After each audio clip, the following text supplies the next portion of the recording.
Tea time. Let me tell you a story about a woman who was so excited to be planning the wedding of her dreams to her new fiance.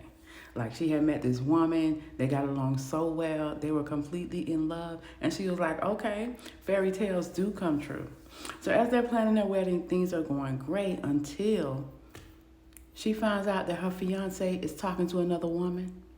Of course, she confronts her fiance, asks her, what are you doing? Are you trying to mess up what we have? And her fiance comes up with a bunch of excuses. She said, you know what? I need to take a break. I need to think about what we're going to do because I don't know if I can continue with this. And her fiance was like, well, look, I'm not going to wait forever for you. And she's like, well, if you're not going to wait for me to clear my head, I got a lot going on. My mom's dying of cancer. It's a lot going on right now. If you can't wait for me to decide, then go be with her. And the fiance said, all right. She hung up the phone. 30 minutes later, she started getting text messages from her friends. Yo, fiance just went on Facebook and announced a new relationship. She was like, what? She was upset, angry, looking at her ring. But she said, you know what? I'm going to let it go. She let it go. She moved on with herself. And year after year passed.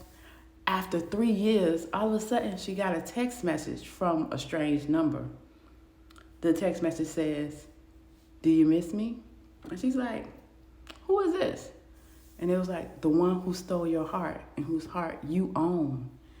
And she's like, I don't know who this is, because she can't think of anybody that would think of her in that way. And then she gets a little message that lets her know it's her ex-fiance. And she's like, what? So she's like, wait, this girl would not be contacting me unless something's weird's going on in her life. And she hadn't known what was going on in her ex-fiance's life because she said she doesn't look. She don't look at her on social media. She's not trying to ask nobody about her. Ever since she left to go be with that girl and that announcement came out on Facebook, she said she totally let it go, moved on with her own life. But this time, she went to social media to see what was going on. And when she found her ex-fiance's profile, she found out that she was married to the girl. She was still married to her, had been married to her since then.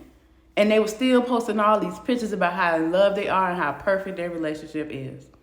So she reached out to the girl, was like, what is your problem? Why are you contacting me after all this time? And the girl's like, oh, I'm just contacting you just to check on you. Check up on me. You can't checking up on me talking about, do you still miss me? You playing games, so you was with me, messing around with her. Now you with her, trying to mess around with me. What is your problem? And she's like, why are you acting like that? Why are you so mean? She's like, mean? I ain't fuck with you. I ain't bothering with you. I ain't disturbing your peace. And you coming over here trying to bother me, trying to get me caught up in some mess, and I'm living my life and I'm doing well. Live